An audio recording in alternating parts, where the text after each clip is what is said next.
इस केस को जानने के लिए सबसे पहले आपको जानना चाहिए कि माननीय कोर्ट के समक्ष क्या मुद्दे थे। शंभू जी, मैं आपको बताना चाहता हूं कि यह बवाल का बखेड़ा कहां से शुरू हुआ है। अपने समाज में अज्ञानता की बातें हैं। जिस लड़ाई के लोगों ने बहुत पुराने समय में कम संसाधनों में लड़े, आज उस लड़ाई को चार्टर्ड प्लेन वाले, एसी वाले, डीसी वाले और लाल पियर हरे नीले वाले लोग नहीं कर पा रहे हैं। यह दुख की बात है। यूपी में ओबीसी का नगर निकाय चुनाव में आरक्षण खत्म हो गया है। इलाहाबाद हाई कोर्ट की लखनऊ बेंच ने फैसला दिया है। उपाध्याय जी जज हैं और मेरे साथ सुप्रीम कोर्ट के वकील गौरव यादव हैं। उनसे समझेंगे कि इसे वो कैसे देख रहे हैं। गौरव जी, क्या लग रहा है, क्या हालात रहे होंगे कि कोर्ट ने फैसला दिया कि रद्द कर दिया जाए और तुरंत चुनाव कराया जाए? देखिए, माननीय हाई कोर्ट ने जो अपना फैसला दिया है उसमें सुप्रीम कोर्ट के जो 3-4 जजमेंट हैं उसका बहुत अहम रोल है। उन केसों को आधार बनाते हुए उत्तर प्रदेश सरकार के जो नोटिफिकेशन जारी हुआ था 5 दिसंबर 2022 का, उसको उन्होंने केस किया है। इस केस को जानने के लिए सबसे पहले आपको जानना चाहिए कि माननीय कोर्ट के समक्ष क्या मुद्दे थे। 5 दिसंबर 2022 के जो मुद्दे थे उसमें सबसे बड़ी बात ये थी कि ओबीसी के लोगों को भारत के संविधान के 243 के अंतर्गत लाभ मिलना चाहिए कि नहीं मिलना चाहिए। दूसरा मुद्दा था माननीय कोर्ट के समक्ष कि क्या सरकार का आदेश 12/12/2022 वैध है। तीसरा, माननीय कोर्ट के सामने जो मुद्दा था कि जो ट्रांसजेंडर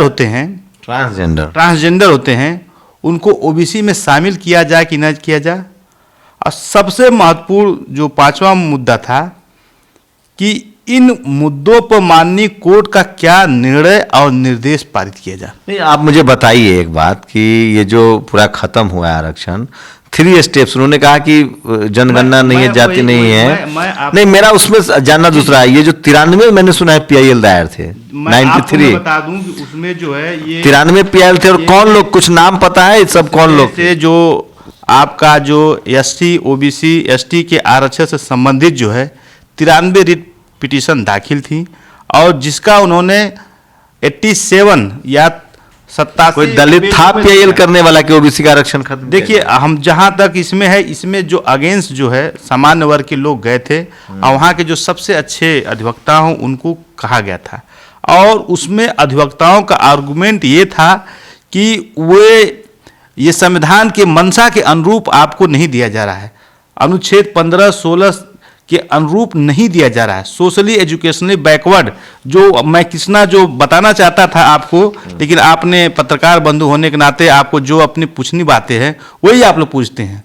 मैं बताना चाहता था कि माननीय सर्वोच्च न्यायालय के जो 3 जजमेंट है उसका मैं अभी आज बहुत ज़्यादा तो नहीं बता पाऊँ, सिर्फ नाम बता दे रहा हूँ ताकि ये समाज के लोग, ये मेरी सोशल रिस्पॉन्सिबिलिटी है कि हम आप जैसे पत्रकार बंधुओं के सामने आते हैं, चैनल पे आते हैं और बताते हैं। के कृष्णा मूर्ति का केस था versus union of India, Vikas Kishan Rao versus state of Maharashtra और सुरेश महाजन वर्सेज स्टेट ऑफ MP।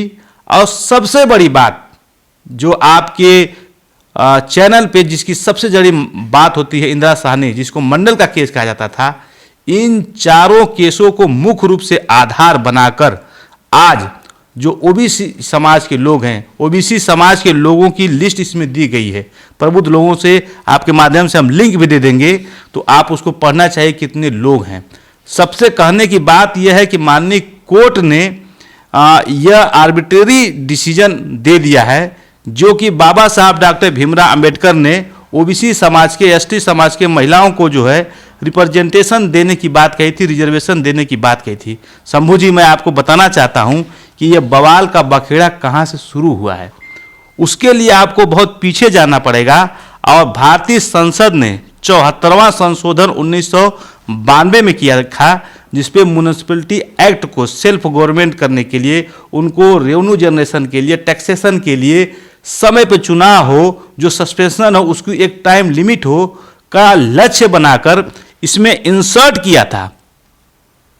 और उस संशोधन के माध्यम से बहुसंख्यक समाज के लोगों के OBC, ST, SC, OBC, women को जो है रिजर्वेशन की बात कही थी।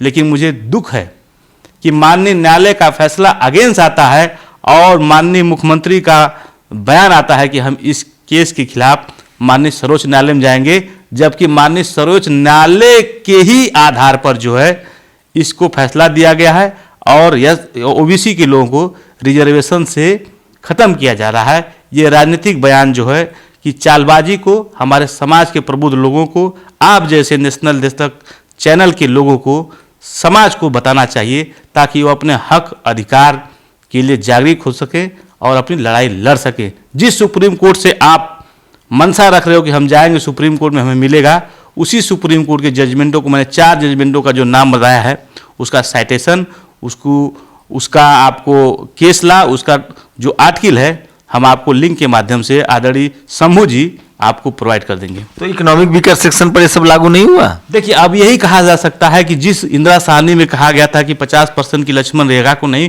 पारित किया जा सकता है, मैं इसी स्टूडियो में आया था और कहा था कि 10% का रिजर्वेशन देने का कोई हमारे पे बाध्यकारी नहीं है। और यहाँ कैसे बाध्यकारी हो गया? अब कहा जा सकता है कि देखिए, अपने समाज में अज्ञानता की बातें हैं। जिस लड़ाई के लोगों ने बहुत पुराने समय में कम संसाधनों में लड़े, आज उस लड़ाई को चार्टर्ड प्लेन वाले, एसी वाले, डीसी वाले और लाल, पीयर, हरे, नीले वाले लोग नहीं कर पा रहे हैं। ये दुख की बात है। आगे क्या रास्ता है वकील साहब? देखिए, रास्ता तो माननीय भारत के संविधान से है, रास्ता माननीय कोर्ट से है, रास्ता जन संघर्ष से है। कुछ लोग आंदोलन की बात करते हैं, लेकिन आज उन लोगों का हक मारा जा रहा है, तो आप कब करोगे आंदोलन? जब लोग को कब्र में जेसीबी से खन कर उसमें चूना और क्या क्या डाल कर गला दिया जाएगा, तब आप निकलेंगे। मैं ये प्रश्न करना चाहता हूँ, जो हमारे समाज के लोग जो अपने को पिछड़ों का कहते हैं कि लोहिया ने बानी गांठ, ओबीसी या पिछड़े पाए 100 में 60 के नारा लगाने वाले क्यों चुप हैं? ये प्रश्न आपसे, आपके माध्यम से समाज के लोगों से मैं पूछ रहा हूँ। तो अब सुप्रीम कोर्ट में भी लगता है कि कोई रास्ता नहीं बचा है। सुप्रीम कोर्ट में पहले से ही जिस न्यायालय की तरफ आप देख रहे हैं, उस न्यायालय ने ये 4 जजमेंट पहले से ही दे दिए हैं। तो मुझे नहीं लगता है कि लोग जो आएंगे उनको कोई बहुत बड़ी राहत मिल जाए। लेकिन एक बार कोशिश तो की जा सकती नहीं, प्रयास करने में मैं नहीं कर सकता हूँ। वहाँ पे वो कह देंगे खड़े होके कि माइलाड, ये 9 जजों का मंडल कमीशन का आदेश है, आप ही के द्वारा पारित किए गए। तो 9 जजों के जो संवैधानिक पीठ का फैसला तो अभी सुप्रीम कोर्ट ने बदला है ना सर, ईवीएस पर बदला, लेकिन वो उनके पक्ष का था तब बदला है। ये तो आप मानते हैं कि जज पक्षपात करते हैं? पक्षपात करते हैं, यह बात तो आप जनता बता सकती है। एज ऑफिसर आप कोर्ट होने के नाते मैं कह सकता हूं कि जो परंपराएं हैं, जब कुछ समाज से अछूता नहीं है जुडिशियरी, आप कह सकते हैं। अरे तो कानून मंत्री कह रहे हैं, हम क्या कह रहे हैं? वहाँ रिप्रेजेंटेशन नहीं है सबका। कानून मंत्री कह रहे हैं, राष्ट्रपति बोली है, उपराष्ट्रपति बोले हैं। तो अभी मैं तो नहीं कहूंगा, लेकिन ये अब समाज में आने लगा है कि जातिवादी हो गया है न्यायपालिका। तो अब रास्ता क्या है? रास्ता यह है कि आपको लोग संघर्ष करना चाहिए। आप लोगों को अभी माननीय कोर्ट में अगर न जो लक्ष्मण रेखा को भी मिटाकर एक बड़ी रेखा खींची जा सकती है, तो मैं समझता हूं कि अगर समाज के लोग लड़ें, जब ये रिजर्वेशन चल रहा था, जब ये लड़ाई चल रही थी माननीय कोर्ट में, तो 93 याचिकाएं दाखिल की गई हैं, लेकिन उनके एक भी आर्गूमेंट को माननीय हाई कोर्ट के विद्वान जजों ने नहीं लिखा है। अच्छा, जो पीआईएल दाखिल करे उनके वकील तो होंगे 93 के 93 वकील, वो ये ओबीसी आरक्षण के विरुद्ध वाले लोग गए थे, न कि ओबीसी वाले लोग गए थे। जिनका हित प्रभावित होता है वो इम्प्लीडमेंट एप्लीकेशन दाखिल कर सकते हैं, वे अपना इम्प्लीडमेंट दाखिल कर सकते हैं। आपकी क्या भूमिका रहेगी? आप भी तो सुनिए वकील। मैं सुप्रीम कोर्ट में हूँ। अगर हमारे पास लोग आएंगे तो हम निश्चित रूप से बहुत अच्छे सीनियरों को करके इसकी लड़ाई को लड़ेंगे। हम हताश निराश नहीं हैं, लेकिन समाज समाज कोई समाधान हो सकता है? पीआईएल कोई समाधान नहीं है। कोई पीआईएल, देखिए आपको जानना चाहिए लोगों को कि भारतीय संविधान में 126 के अंतर्गत माननीय हाईकोर्ट के पास जाया जाता है, पीआईएल दाखिल की जाती है। 32 अनुच्छेद 32 में रिट पिटीशन माननीय सर्वोच्च न्यायालय में दाखिल की जाती है। हाई कोर्ट के जजमेंट के खिलाफ अगर कोई चीज़ माननीय सर्वोच्च न्यायालय में दाखिल की जाती है तो उस अनुच्छेद का नाम है 136, जिसको आपको लगता है पैरवी ठीक से नहीं हो पाई? मुझे लगता है कि हमारे ओबीसी समाज, SC ST OB तो सरकार पैरवी कर रही थी ना ओबीसी। तो सरकार का तो प्रकाष्ठा ये है जनाब, जिसको हम और आप कह सकते हो, वो कह रहा कि ये जो नोटिफिकेशन दिया गया है, ये ड्राफ्ट नोटिफिकेशन है।